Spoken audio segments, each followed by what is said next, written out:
name is Wendy Potomsky and I'm the managing partner and owner of Retake Furniture Rentals.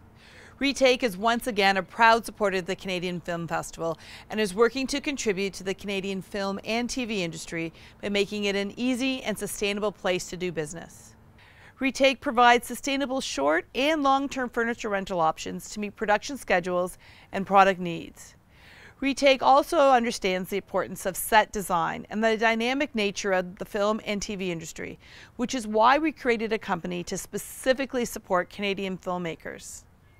Retake can assist you in setting up your production office with sustainable alternatives to keep your team working safely as we all head back to work.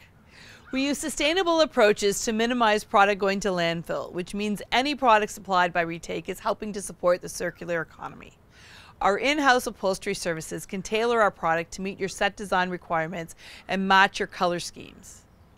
Contact us to discuss your office furniture needs. Our goal is to help you get back to work as safely and efficiently as possible.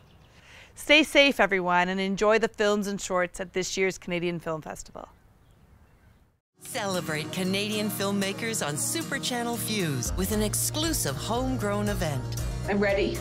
Go. The Canadian Film Fest, presented by Super Channel, brings this year's festival into your home for a second year as a virtual experience. Goodbye. Every Thursday, Friday, and Saturday night until April 18th. Enjoy the premieres of indie films and shorts from critically acclaimed and up-and-coming Canadian producers and directors. And this is where the donkey starts talking. Immerse yourself in this inspiring and spirited event, both on air and online, with live Facebook Q&A sessions that follow the films. Makes sense. Start it. Experience the Canadian Film Fest, proudly presented by Super Channel. Good evening, everybody. Welcome to our last Q&A of the CFF 2021. I'm Bernie Euler. I'm the Executive Director of the Canadian Film Fest. Ashley, where are you? Are you there? I'm right here. Hey, hi, I'm Ashley Rains. I'm Festival Director and Head Programmer of the 2021 Canadian Film Fest, and we are so honored and happy to have the Range Roads team here with us this evening. So I'm going to throw it to Kyle. Kyle, please introduce yourself and your amazing team joining you this evening. Absolutely. I'm Kyle Thomas, writer, director, producer of Range Roads.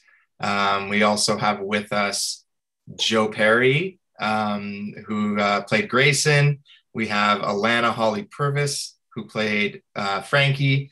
And we have Chad Brownlee here with us as well, who played Bruce.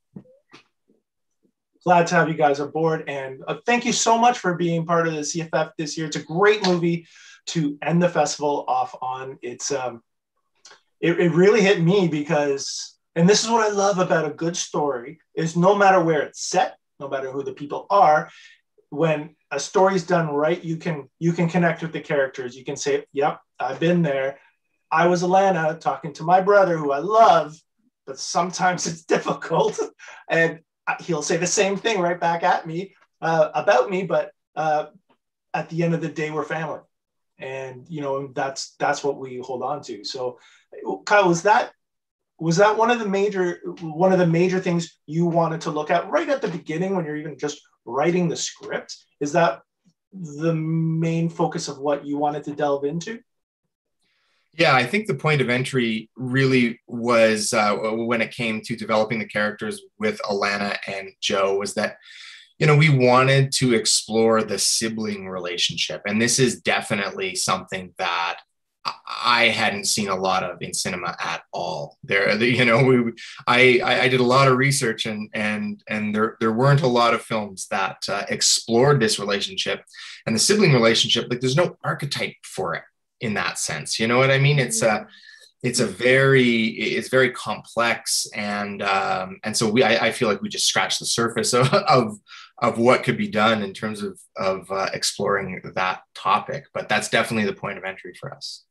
So when you say you're developing the characters with them, are they part of the writing process, or is it that's after the script's done and then you're asking them, or how do you go about that? Yeah, well, on this project, we started collaborating, Joe, Alana, and I about like 5-6 years ago.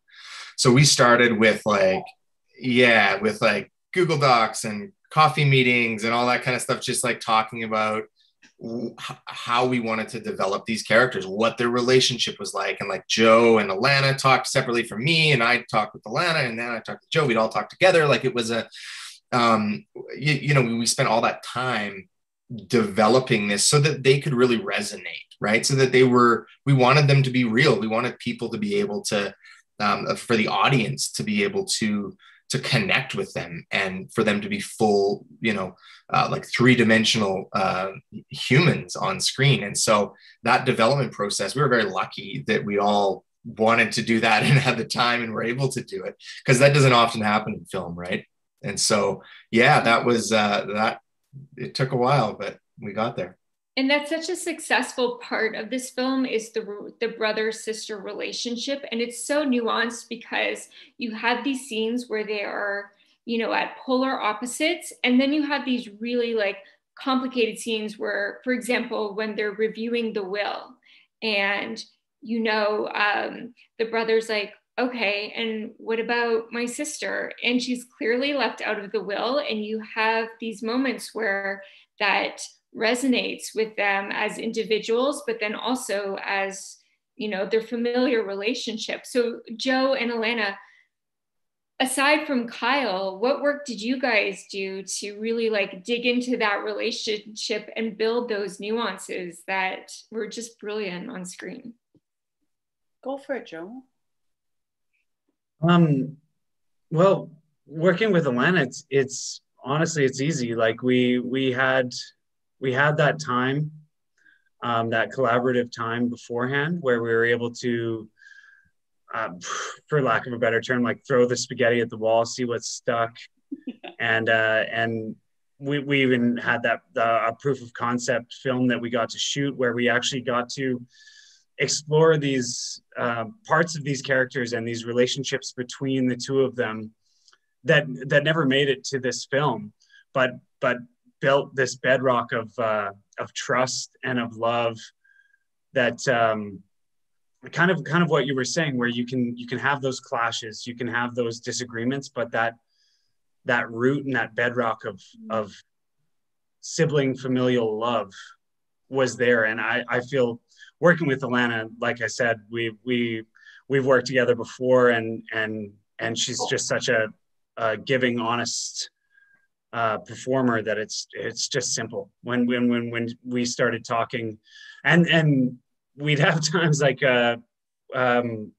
before the scenes, a day before the scenes, we'd be hanging out and going through the scenes and just honestly going back and forth and seeing how that went.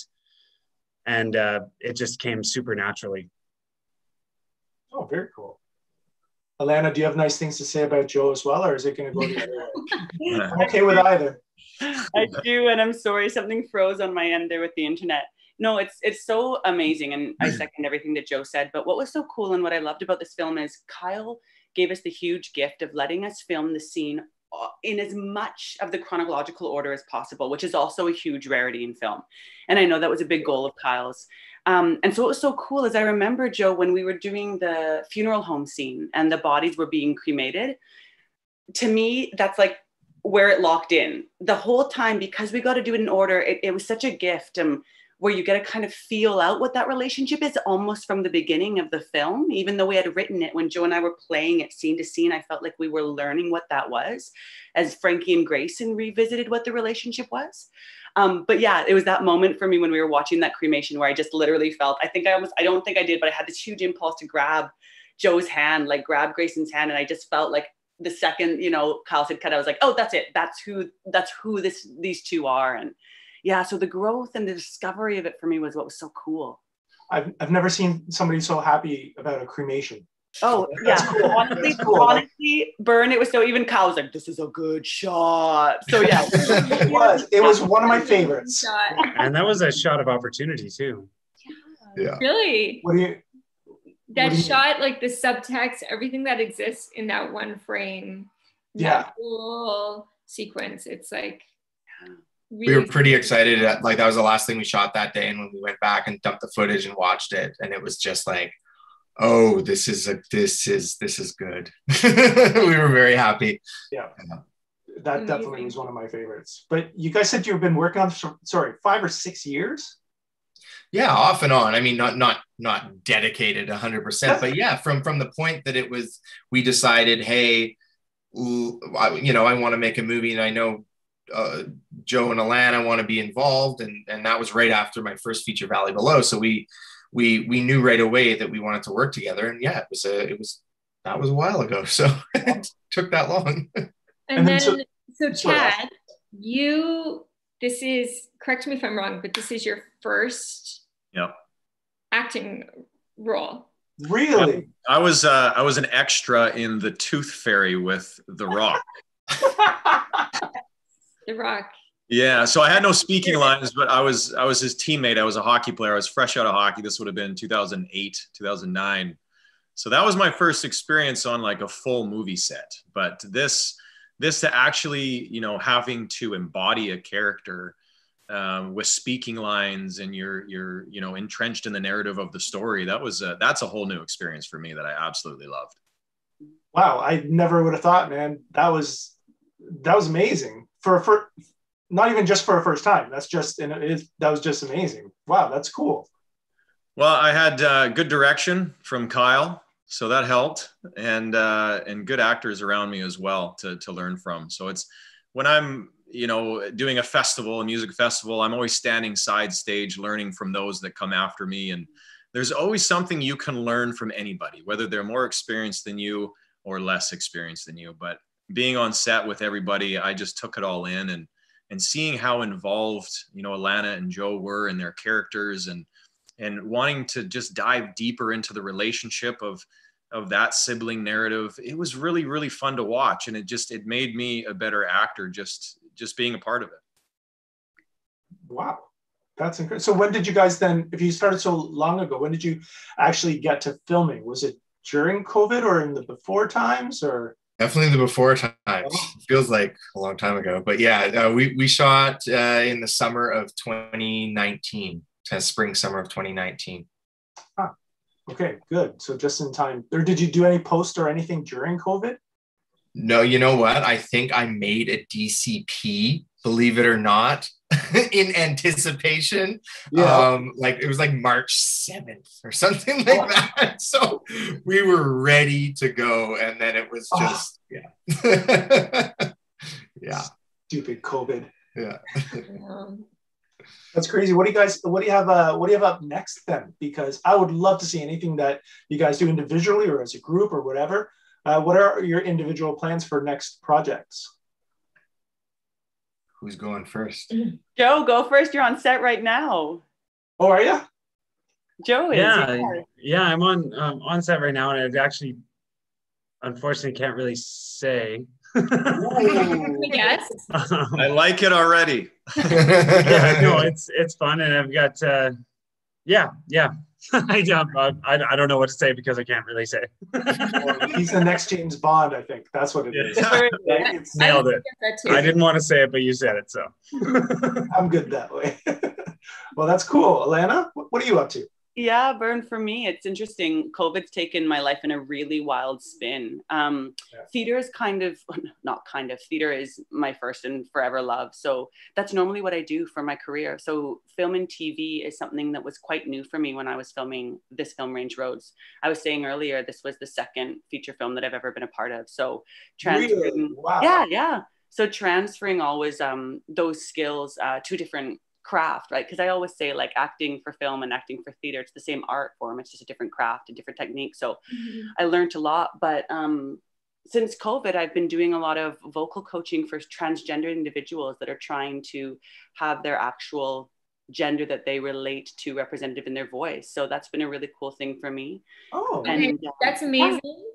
Yeah. And if anyone in our audience wants to engage you in those services, how can they find you for that? Yeah, I actually work, because Alberta will always be close to my heart. I'm a Vancouverite now, but I actually work through the Wellness Center, the LGBTQ2S plus Wellness Center of Alberta. So it's a wonderful medical facility that people can find online, and the training is totally free for clients. So it's beautiful. But during literally when COVID happened, I was in the middle of a show at the Citadel Theatre doing a brand new play called The Garneau Block. So we did tech dress, got backstage, and then got our letter that we were terminated. So, so that's on the docket. So the second that things clear up, we'll be back on the stage and actually mounting that production. So I look forward to that. Amazing. Good. So then what are some of the biggest challenges you face as primarily a theater person? Then all of a sudden you're on set. What's different about how you portray a character or deliver lines or whatever? Burn everything. Yeah.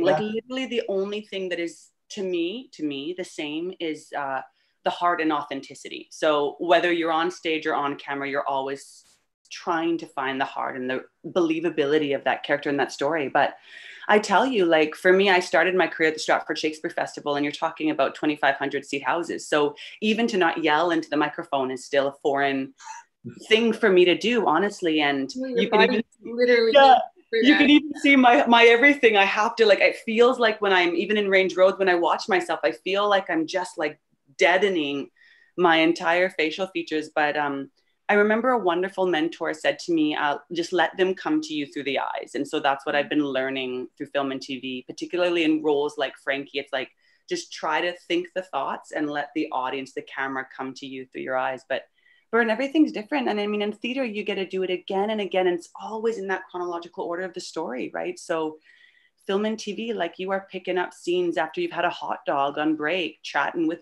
Chad Brownlee and having him sing me a tune, right?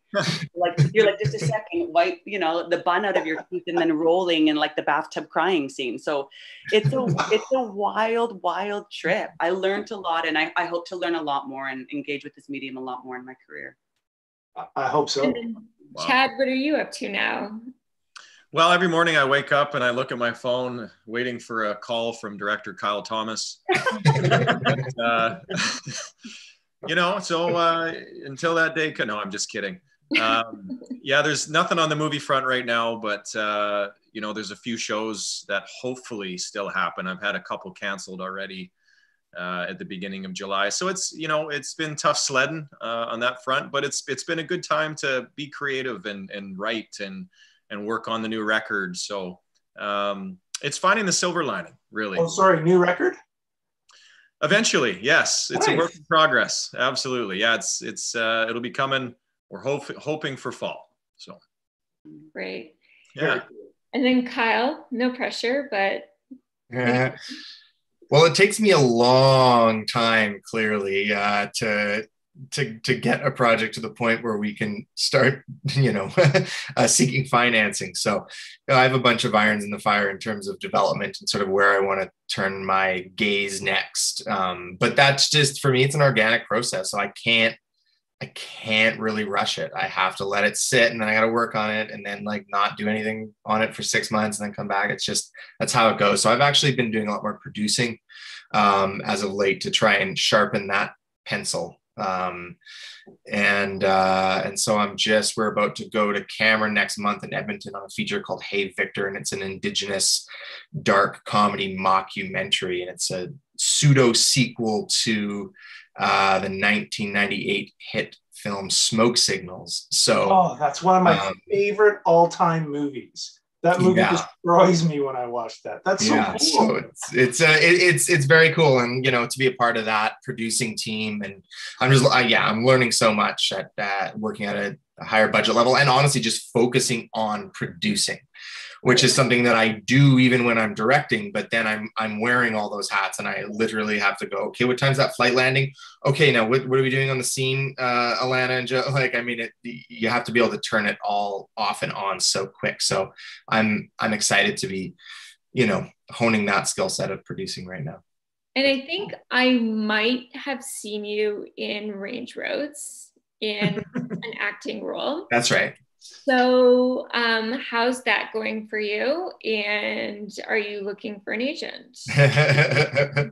Baby steps. I actually, the second feature film that we did for our company, North Country Cinema, directed by Alexander Carson, was called Oh Brazen Age, and which I produced. Joe Perry was in it, and I was in it in one of, I guess it was an ensemble piece. So it's not my first rodeo when it comes to that. And you had a hell of a role in.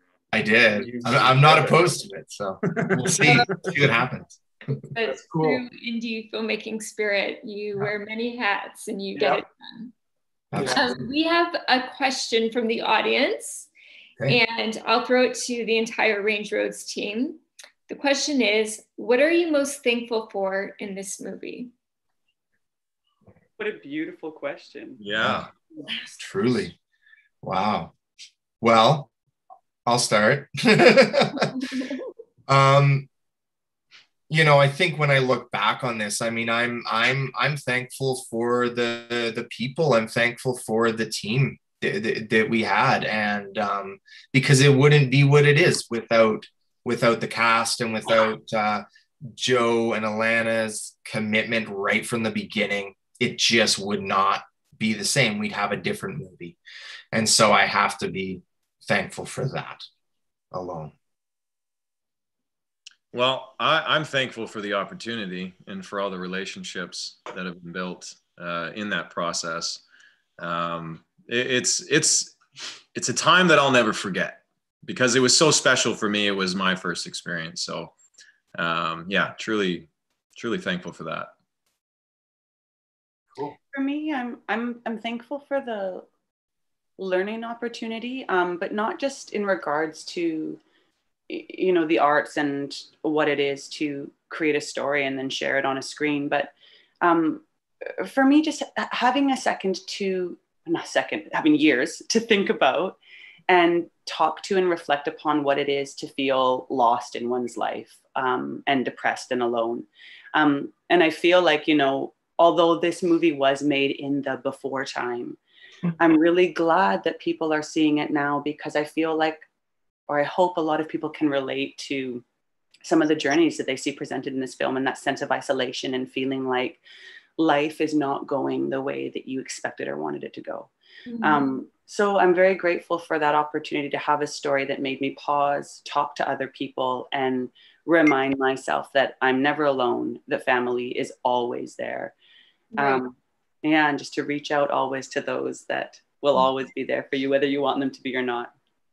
Beautiful answer. That's true. I think that's, very poignant right now. Yeah, definitely. Joe? Yeah, honestly, I was thankful to be able to watch it tonight in light of everything that's happened since we filmed it, and personally having gone through some familial personal loss since the movie was shot, and watching it again and having it speak to me in a way that I wasn't expecting, and being able to see my family and my family's struggles reflected in what I saw tonight. I'm super thankful for that. And on that, to be less cryptic, I just want to say to my Auntie Brenda, I love her very much. And tonight was a reminder of how much I love her. Amazing. Sweet. Sweet. Yeah. That's beautiful. That's one of the... And I think on that note, that's a lovely way to end this Q&A, and also summarize what Range Roads communicates and the themes that it leaves our audience and on the festival this year. So on behalf of the entire Canadian Film Fest team, I want to thank you deeply for sharing your work with us, for sharing it with our audiences across Canada. It's been truly an honor to exhibit this film, and we're grateful for your support and for engaging with our audiences tonight. Thank you so much. Vern? Yeah. Thanks, guys. It was an absolute honor to have your film close off the festival with us. It's our last night, and it's just a perfect goodbye for now, because we'll be back next year. So to everybody out there, thanks for watching. Thanks for tuning in. Stick around with us and pay attention for our lineup for next year. It'll be coming because we're going strong. Huge thanks to Super Channel, who saved the festival last year and continued with us this year. Every single person at that organization has been so crazy generous with their time and resources. I can't say enough good things about those. Thank you so much to Super Channel. We literally could not do the festival without you. Thank you. Yeah. So on that note, cheers everybody, and we'll be seeing you next year, everyone out there. Cheers. Thanks so much, everyone. Thank you. Thanks, guys.